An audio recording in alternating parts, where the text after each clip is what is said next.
Good morning students. This is my 15th lecture of electronic components end devices.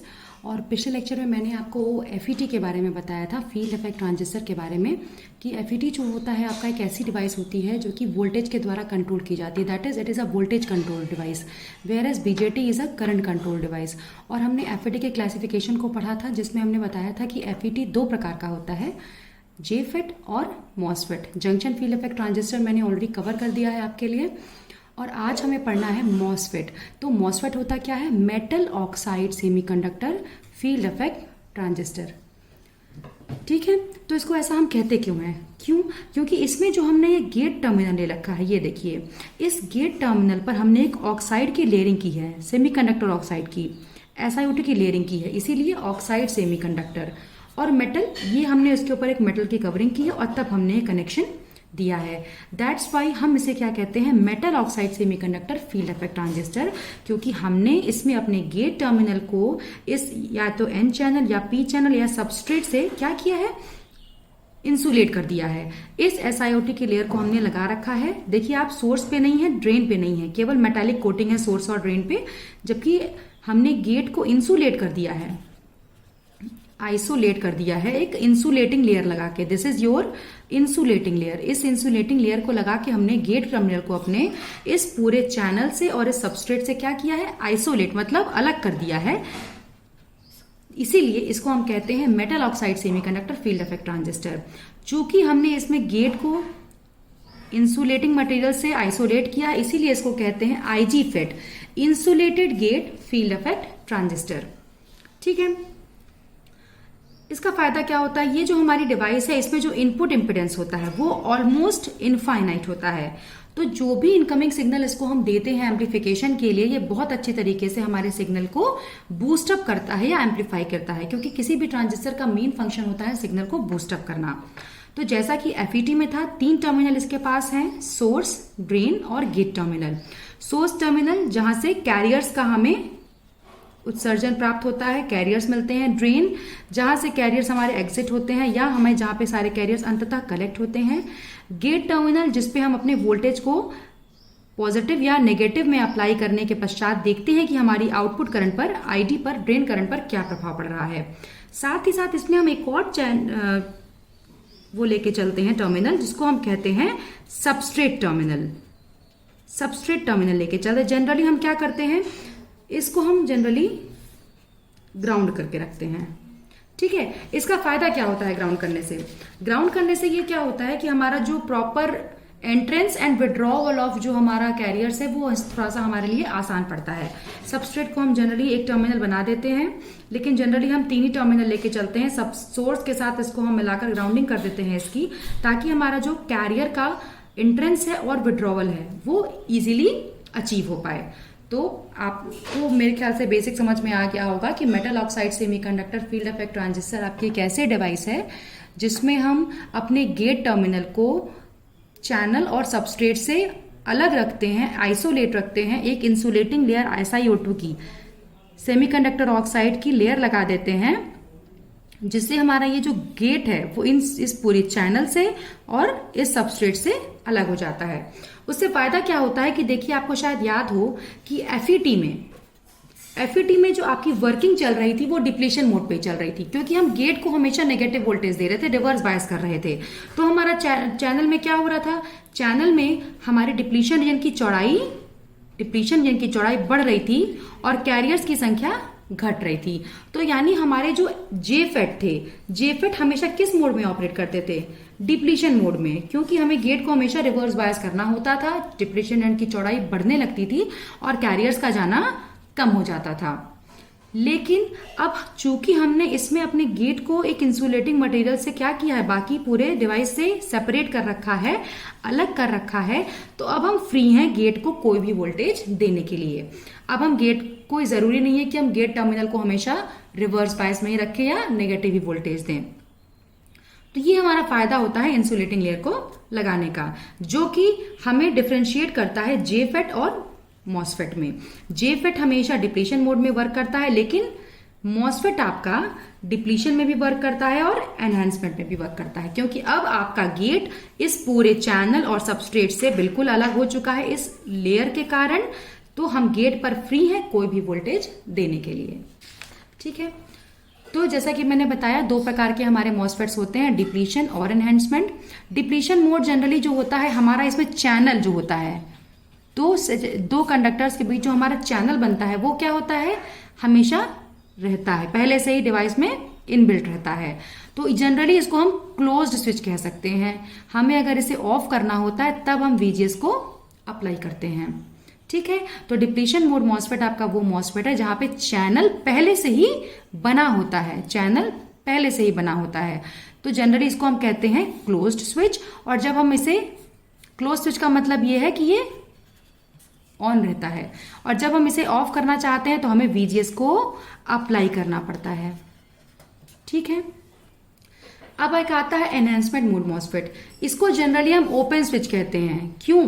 क्योंकि इसमें channel जो हमारा होता है वो पहले से नहीं बना होता है।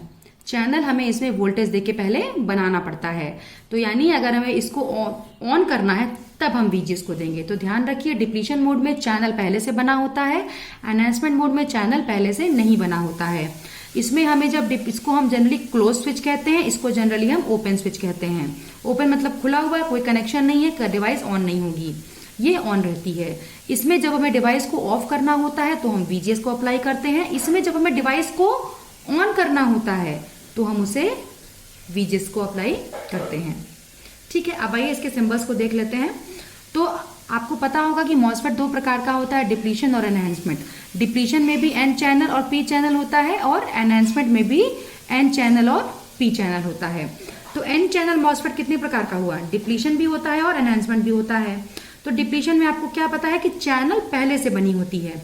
तो देखिए, drain terminal, source terminal, gate terminal, और ये हमारी है चैनल। तो देखिए, चैनल आपकी एकदम स्ट्रेट लाइन से बनी हुई है, कोई दिक्कत नहीं है।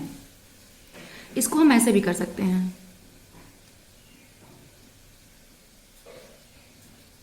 यूं। ये हमने क्यों किया? ये हमारा सोर्स टर्मिनल हो गया, ये हमारा गेट टर्मिनल हो गया, ये हमारा ड्रेन टर्मिनल, और ये हमारा हो गया सबस्ट्रेट टर्मिनल। तो हम इसको यूं भी बना सकते हैं। ठीक है, अब देखिए, ये तो आपका डिप्लीशन हो गया। डिप्लीशन में क्या अंतर है कि आपकी जो ये लाइन होती है, ये चीज आपकी ये चैनल डिनोट करती है। ठीक है, तो ये चैनल आपका पहले से रहता है। जबकि एनहांसमेंट में क्या मैंने बताया कि चैनल बना नहीं होता है, हम वीजीएस को अप्लाई करते हैं तब डिवाइस ऑन होती है और चैनल बनता है। तो देखिए, हमने ब्रोकन लाइन से इसको बना रखा है। ठीक है, एन चैनल में जो करंट फ्लो की डायरेक्शन है वो इनवर्ड रहती है। ठीक है, इसको भी हम ऐसे बना सकते हैं, ये देखिए,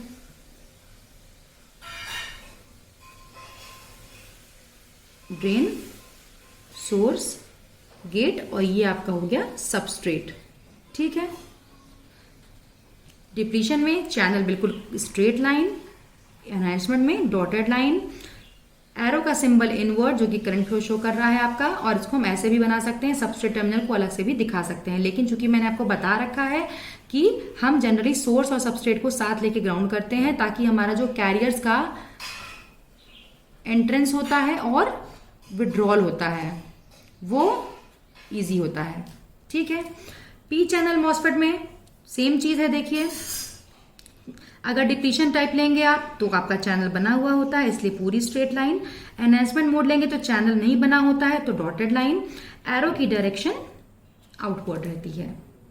ठीक है, तो ये है आपका एनहांसमेंट और डिप्लीशन मोड में एन चैनल पी चैनल का सिंबल। चलिए, अब हम बेसिक्स पे आते हैं, अपने एन चैनल डिप्लीशन मॉसफेट के बारे में बात करते हैं। तो आप कंस्ट्रक्शन देखिए, पहले हमने एक पी टाइप सबस्ट्रेट ले रखा है। बात कर रहे हैं हम किसकी? एन चैनल की।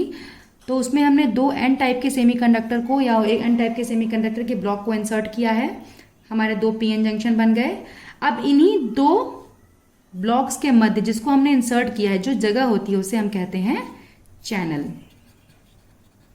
ठीक है, इसके पहले आपको क्या याद होगा कि हम जेफेट में क्या कर रहे थे, ये जो बड़ा ब्लॉक लेके चलते थे वही हमारा चैनल होता था। लेकिन इसमें ऐसा नहीं है, जो बड़ा ब्लॉक है वो सबस्ट्रेट हो गया, दो हमने एन टाइप के ब्लॉक को इंसर्ट किया। अब इन दोनों एन टाइप के ब्लॉक के मध्य जो चैनल बनता है उसे कहते हैं चैनल।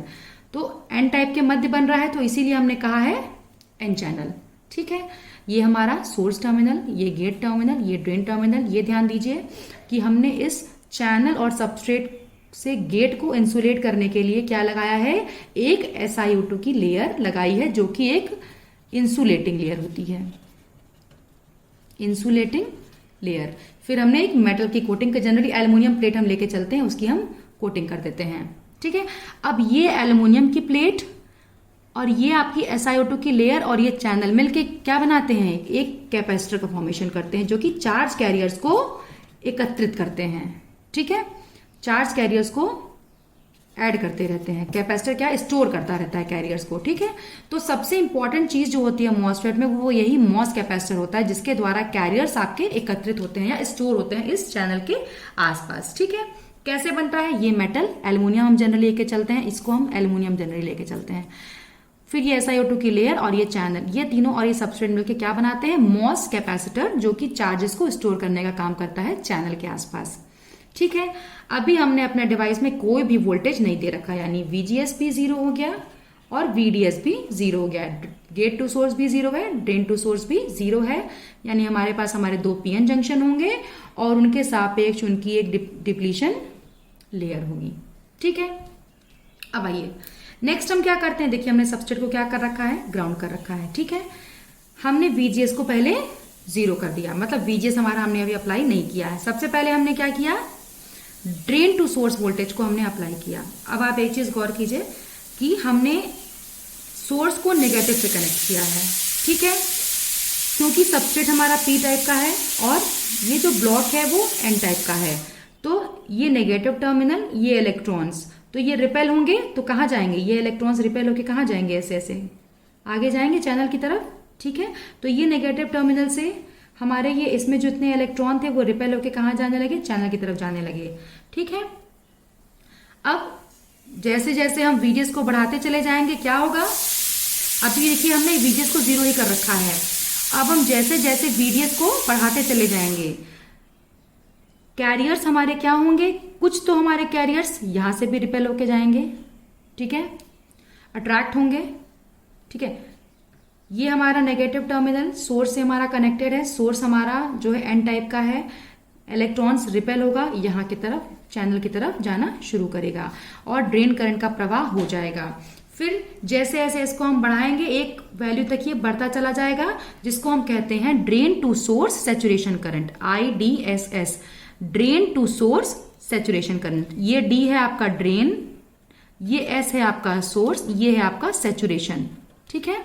तो जैसे जैसे हम VDS को बढ़ाते चले जाएंगे, करंट हमारी बढ़ती चली जाएगी, एक वैल्यू पे पहुंचने के बाद हमारी करंट क्या होगी, सैचुरेट कर जाएगी। जिस वैल्यू पे करंट सैचुरेट कर जाती है उसे हम कहते हैं drain to source saturation current. ये इसकी मैक्सिमम वैल्यू होती है, कब, जब हमने VGS को 0 कर रखा है। आई थिंक कर आपको समझ में आ रहा होगा। हमने अभी तक क्या किया था, पहले टर्मिनल पे तो हमने कोई भी वोल्टेज नहीं दिया था, सिर्फ हमारे पास 2 PN जंक्शन थी और उनकी डिप्लीशन रीजन थी। सेकंड में हमने VGS को 0 ही रखा, VDS को अप्लाई किया। आप टर्मिनल का पोलैरिटी देखिएगा, सोर्स को हमने नेगेटिव से कनेक्ट किया है, क्यों, क्योंकि हमारा N टाइप का सोर्स है। नेगेटिव देंगे तो इसमें के इलेक्ट्रॉन्स रिपेल होंगे, कहाँ जाएंगे, चैनल की तरफ भागेंगे, तो हमारा ड्रेन करंट की स्थापना हो जाएगी, ठीक है। अब जैसे जैसे हम VDS को बढ़ाते जाएंगे, करंट की वैल्यू बढ़ती चली जाएगी, एक पर्टिकुलर वोल्टेज पे पहुंचने के बाद हमारी ड्रेन करंट सैचुरेट हो जाएगी और उस वैल्यू को हम कहते हैं drain to source saturation current, जब VGS को हमने अप्लाई नहीं किया है, ठीक है। अब आती है हमारी नेक्स्ट कंडीशन, जब हमने गेट पे नेगेटिव वोल्टेज दे दिया, इसीलिए मैंने इसका एक अलग डायग्राम बना दिया ताकि आपको क्लियर हो जाए। अब देखिए ये हमारा P टाइप सबस्ट्रेट था, ये हमारा गेट टर्मिनल था, ये हमारी जी थी इंसुलेटिंग लेयर थी, ठीक है, ये हमारी है इंसुलेटिंग लेयर, ठीक है।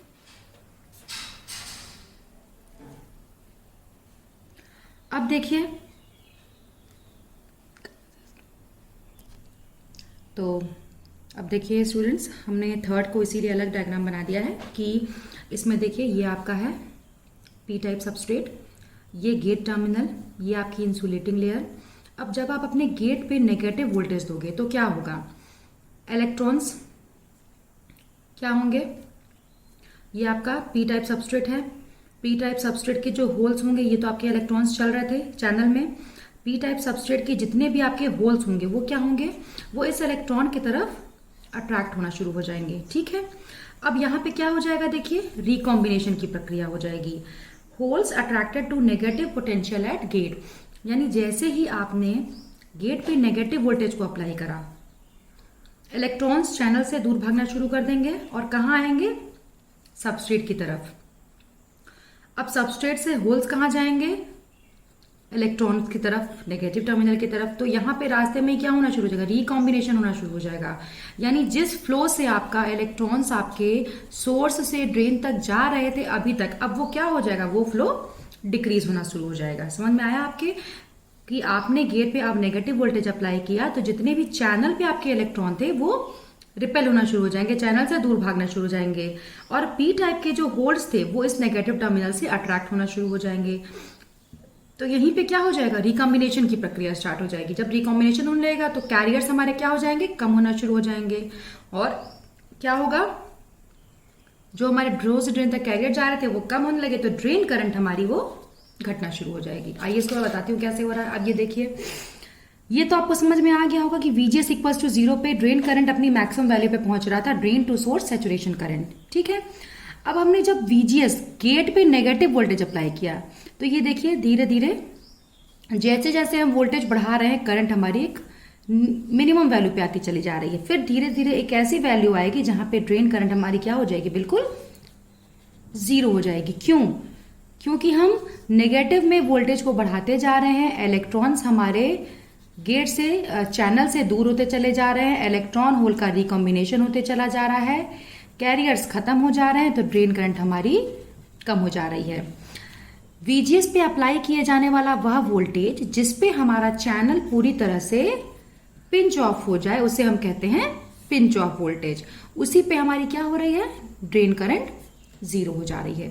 तो ये कंडीशन तब की थी जब हमने VGS को नेगेटिव में अप्लाई किया था। अब नेक्स्ट कंडीशन पे आप आइए, अब हमने VGS को पॉजिटिव पे अप्लाई कर दिया। देखिए मैंने आपको यही डिफरेंस बताया था कि metal oxide semiconductor field effect transistor में हमने जो कि गेट को इंसुलेट किया है इस SiO2 की लेयर की जगह के द्वारा, तो हम फ्री हैं, गेट पे पॉजिटिव भी दे सकते हैं, गेट पे नेगेटिव भी दे सकते हैं, ठीक है।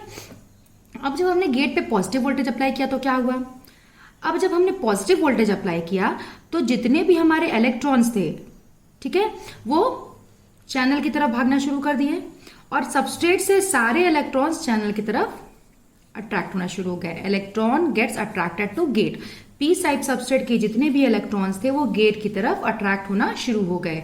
तो धीरे धीरे पुनः क्या होता है, चैनल में जो हमारे कैरियर्स की संख्या थी वो बढ़ जाती है और ड्रेन करंट की वैल्यू बढ़ने लगती है। यानी अब हम जब गेट पे पॉजिटिव वोल्टेज अप्लाई करेंगे तो हमारे इलेक्ट्रॉन्स क्या होंगे, वो गेट की तरफ अट्रैक्ट होना शुरू हो जाएंगे, पी टाइप सबस्ट्रेट के सारे इलेक्ट्रॉन्स चैनल की तरफ भागेंगे, चैनल्स पे इलेक्ट्रॉन्स की संख्या बढ़ जाएगी और हमारा ड्रेन करंट की वैल्यू बढ़ जाएगी। उसको हमने कैसे शो किया, ये देखिए, ड्रेन टू सोर्स वोल्टेज के बीच में हमारा ग्राफ, ये हमारी VGS इक्वल्स टू 0 पे वैल्यू आई थी कौन सी, IDSS मैक्सिमम वैल्यू, जब हमने VGS को 0 कर रखा था, केवल VDS को अप्लाई किया था, ठीक है। नेक्स्ट केस में हमने VGS को क्या किया था, नेगेटिव में अप्लाई कर दिया था, तो करंट हमारी क्या हो रही थी, घट रही थी। फिर एक ऐसा वोल्टेज आ रहा था हमारा पिंच ऑफ वोल्टेज की करंट हमारी 0 हो जा रही थी, ठीक है। अब हमने VGS को पॉजिटिव में अप्लाई करना शुरू किया, तो पॉजिटिव में आपने अप्लाई किया तो देखा आपने क्या हुआ कि आपके जो कैरियर्स थे वो चैनल्स पे बढ़ गए, सबस्ट्रेट से इलेक्ट्रॉन्स भी चैनल पे जाने लगे और ड्रेन करंट बढ़ गई। तो ये देखिए हमारे पास IDSS से हाई वैल्यू आना शुरू हो गई। यानी हम पूरे ऑपरेशन को 3 हिस्सों में बांटते हैं। पहला, जब हमने VGS को 0 कर रखा है। दूसरा, जब हमने VGS को नेगेटिव में दिया तो ड्रेन करंट क्या हुई, क्या हो रही थी, घट रही थी।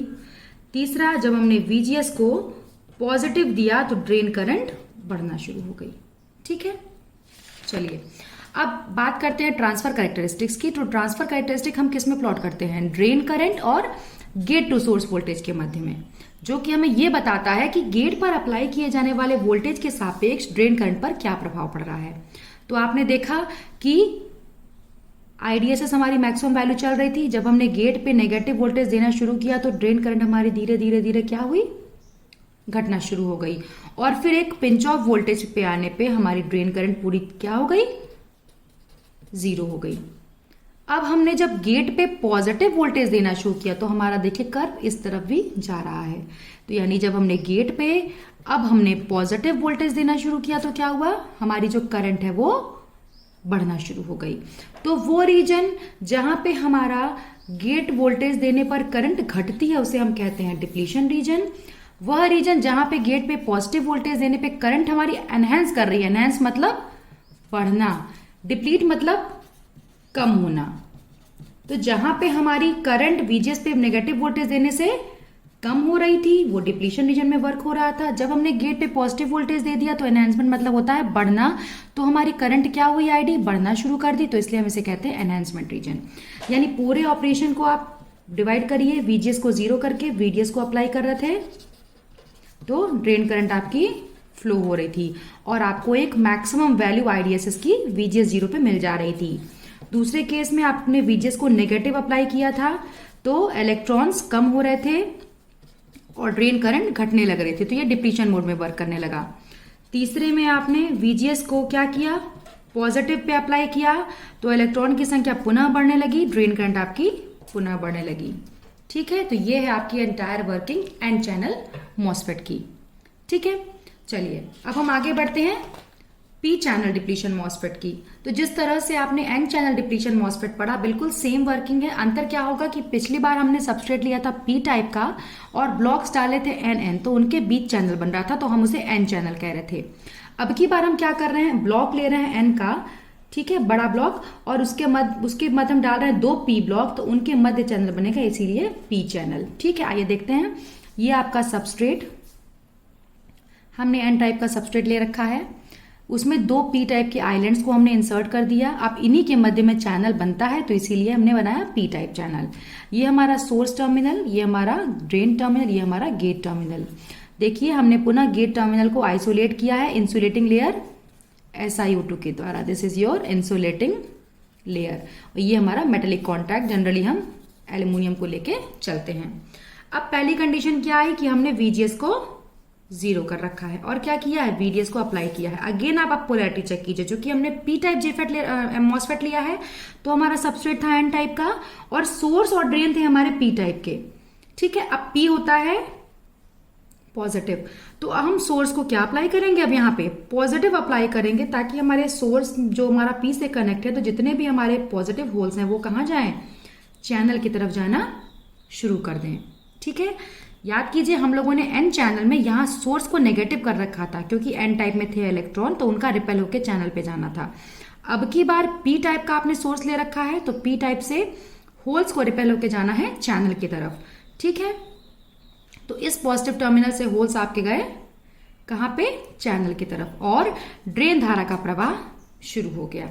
ठीक है, इसको हम कैसे रिप्रेजेंट कर सकते हैं, सिंपली ऐसे भी रिप्रेजेंट आप कर सकते हैं इसको। ये देखिए ID और VDS, तो ये आपकी वैल्यू आपको मिलेगी, ये आपकी हो गई IDSS। VGS बराबर 0 पे आपको एक वैल्यू प्राप्त हो गई। जैसे जैसे आपने ड्रेन टू सोर्स वोल्टेज बढ़ाया करंट आपकी बढ़ना शुरू हुई और एक नियत वैल्यू पे पहुंचने के बाद वो सैचुरेट कर गई। कब, VGS के 0 होने पर आपको मैक्सिमम वैल्यू मिल गई, drain to source saturation value. ठीक है, अब आइए नेक्स्ट हम क्या करते हैं, नेक्स्ट में हमें क्या करना है, अब हम VGS को पॉजिटिव वोल्टेज दे रहे हैं। ठीक है, हमने क्या अप्लाई किया, VGS को पॉजिटिव अप्लाई किया। अब देखिए चैनल हमारा पी टाइप का था। ठीक है, अब VGS पे हमने पॉजिटिव अप्लाई कर दिया तो ये होल्स क्या होंगे, रिपेल होना शुरू हो जाएंगे, चैनल से दूर भागना चालू कर देंगे इस तरफ। और एन टाइप में जो इलेक्ट्रॉन्स थे आपके वो कहाँ जाना शुरू करेंगे, वो चैनल की तरफ अट्रैक्ट होना शुरू करेंगे। क्यों, क्योंकि गेट को आपने अब पॉजिटिव कर रखा है। तो अब ये होल्स इधर आना शुरू किए, इलेक्ट्रॉन्स इधर जाना शुरू किए, तो रिकॉम्बिनेशन हो गया। अब जब रिकॉम्बिनेशन हो जाएगा तो कैरियर्स क्या हो जाएंगे, कैरियर्स आपके कम हो जाएंगे, तो ड्रेन धारा आपकी कम होना शुरू हो जाएगी। ठीक है, देखिए हमने क्या किया, ये तो हमारी VGS बराबर 0 की वैल्यू मिल रही थी आपको, ये तो आपको क्लियर होगा कि आपको मैक्सिमम वैल्यू मिल रही है। अब हमने गेट पे पॉजिटिव वोल्टेज अप्लाई किया तो देखिए पहले 1 था तो करंट कुछ कम हुई, फिर 2 किया तो फिर करंट कुछ और कम हुई, धीरे धीरे हमारी करंट, फिर एक वोल्टेज ऐसा आएगा VGS का कि जब हम VGS पे वोल्टेज अप्लाई करेंगे तो ड्रेन करंट हमारी 0 हो जाएगी और चैनल हमारा क्या हो जाएगा, पिंच ऑफ हो जाएगा। उस वोल्टेज को हम कहते हैं पिंच ऑफ वोल्टेज। यानी कि जैसे ही हमने गेट पे पॉजिटिव वोल्टेज को अप्लाई करा, हमारी ड्रेन करंट धीरे धीरे धीरे क्या होने लगी, कम होने लगी। क्यों? क्योंकि इलेक्ट्रॉन्स और होल्स का रिकॉम्बिनेशन स्टार्ट हो गया, कैरियर्स की संख्या कम पड़ गई और ड्रेन करंट घटना शुरू हो गई। फिर जब VGS में अप्लाई किया जाने वाला वह वोल्टेज जिसपे हमारा चैनल पूरी तरह से पिंच ऑफ हो जाए और ड्रेन करंट जीरो हो जाए, उसे कहते हैं पिंच ऑफ वोल्टेज। फिर VGS पे एक ऐसा वोल्टेज आएगा कि चैनल हमारा समाप्त हो जाएगा और हमारी करंट जीरो हो जाएगी, जिसको हमने इससे शो किया है। ठीक है। नेक्स्ट थर्ड में हमने क्या किया, VGS को नेगेटिव में अप्लाई किया। अब देखिए, जब हमने गेट टर्मिनल पर नेगेटिव वोल्टेज दे दिया तो क्या हुआ, चैनल था हमारा P टाइप का। अब हमारे होल्स क्या हुए, अट्रैक्ट होना शुरू हो गए नेगेटिव टर्मिनल की तरफ, और N टाइप के सबस्ट्रेट में भी जितने होल्स थे वो भी सब क्या हो गए, चैनल की तरफ अट्रैक्ट होना शुरू हो गए। Holes attracted to the negative gate. यानी अब हमारे पास क्या हुआ, इस नेगेटिव वोल्टेज को देने पर धीरे धीरे हमारे जो कैरियर्स थे वो कहाँ अट्रैक्ट होना शुरू हो गए, चैनल की तरफ। फिर से एक बार कैरियर्स की संख्या जो थी वो चैनल पे बढ़ने लगी और ड्रेन करंट की वैल्यू बढ़ने लगी। ठीक है। तो अब ये तो आपको पता ही है, VGS इक्वल टू 0 पे आपको ड्रेन करंट की मैक्सिमम वैल्यू मिल रही थी, drain to source saturation current. हमने जब गेट पे पॉजिटिव वोल्टेज दिया तो हमारी ड्रेन करंट क्या थी, वो घटने लगी और एक टाइम ऐसा आया कि वो 0 हो गई। फिर जब हमने गेट पे नेगेटिव वोल्टेज देना शुरू किया, पुनः हमारी जो ड्रेन करंट की वैल्यू थी वो बढ़ना शुरू हो गई। ठीक है। आइए अब बात करते हैं हम किसकी, ट्रांसफर कैरेक्टरिस्टिक की। ट्रांसफर कैरेक्टरिस्टिक हम प्लॉट करते हैं ड्रेन करंट और गेट टू सोर्स वोल्टेज के मध्य, जो हमें ये बताता है कि गेट पे अप्लाई किए जाने वाले वोल्टेज के अकॉर्डिंग ड्रेन धारा पर क्या प्रभाव पड़ रहा है। तो अब इसमें देखिए कि जैसे जैसे हम VGS को पॉजिटिव में बढ़ा रहे थे, ड्रेन करंट अपनी मैक्सिमम वैल्यू IDSS से धीरे धीरे धीरे क्या हुआ, कम होना शुरू हो गई और एक वोल्टेज VP पे आने के बाद वो ड्रेन करंट पूरी तरह से क्या हो गई, 0 हो गई। अब जब हम drain current gate to source voltage को नेगेटिव में बढ़ा रहे थे तो ये देखिए आप पुनः ड्रेन करंट हमारी बढ़ना शुरू हो गई। यानी चूंकि पोलैरिटीज हम डिफरेंट करते हैं P टाइप में, तो केस थोड़ा सा अलग हो जाता है। ठीक है। ट्रांसफर कैरेक्टरिस्टिक में आप देखिए कि जब हमने गेट को पॉजिटिव वोल्टेज दिया तो हमारी ड्रेन धारा धीरे धीरे कम होने लगी और एक वोल्टेज ऐसा आया गेट पे कि हमारी ड्रेन धारा 0 हो गई। फिर जब हमने गेट को नेगेटिव वोल्टेज देना शुरू किया तो हमारी ड्रेन करंट पुनः एक बार इंक्रीज होने लगी। तो पहला केस था VGS को आपने 0 किया और VDS को अप्लाई किया था। ठीक है। तो हमारी ID ड्रेन करंट क्या हुई थी, फ्लो करना शुरू कर दी थी। ठीक है। सेकंड केस था कि VGS को हमने क्या किया था, पॉजिटिव में अप्लाई किया, तो हमारा क्या हुआ, ID हमारी घटने लगी। फिर थर्ड कंडीशन थी कि हमने VGS को नेगेटिव में अप्लाई कर दिया तो ID हमारी क्या हुई, पुनः एक बार बढ़ने लगी। तो ये हमारा है P channel depletion mode MOSFET. ठीक है। तो आप ये देख रहे होंगे कि मॉसफेट के केस में आप बिल्कुल फ्री हैं। गेट को इंसुलेट करने के पश्चात आप गेट पे कोई भी वोल्टेज देके अपनी ड्रेन करंट की वैल्यू को उस अकॉर्डिंगली कंट्रोल कर सकते हैं। तो ये है हमारा फायदा मॉसफेट का, metal oxide semiconductor field effect transistor, जिसमें हमने अपने गेट टर्मिनल को चैनल और सेमीकंडक्टर सबस्ट्रेट से सेपरेट कर रखा है, अलग कर रखा है एक इंसुलेटिंग लेयर लगाकर। SiO2 की इंसुलेटिंग लेयर लगाते हैं हम और उससे हमारा जो चैनल है, गेट है, वो चैनल और सबस्ट्रेट से सेपरेट हो जाता है और हम गेट को पॉजिटिव वोल्टेज भी दे सकते हैं, नेगेटिव भी दे सकते हैं और उसके अकॉर्डिंगली वर्क हम कराते हैं। थोड़ी सी बस पोलैरिटी हम चेंज करते हैं N चैनल और P चैनल में। ठीक है। N चैनल में चूंकि चैनल जो बनता है वो 2 N टाइप के मध्य बनता है, तो सोर्स को नेगेटिव वोल्टेज देना जरूरी होता है। P टाइप में जो चैनल बनता है वो 2 P टाइप के ब्लॉक के मध्य बनता है, तो इसीलिए हमें सोर्स को पॉजिटिव वोल्टेज देना पड़ता है। ठीक है। तो आई होप सो आपको ये जो मॉसफेट की वर्किंग है कि मॉसफेट होता क्या है और N चैनल और P चैनल डिप्लीशन मोड का मॉसफेट की वर्किंग आपको समझ में आई होगी। तो चलिए जल्दी से मिलते हैं नेक्स्ट वीडियो में, तब तक आप इसको अच्छे से स्टडी करिए। Thank you.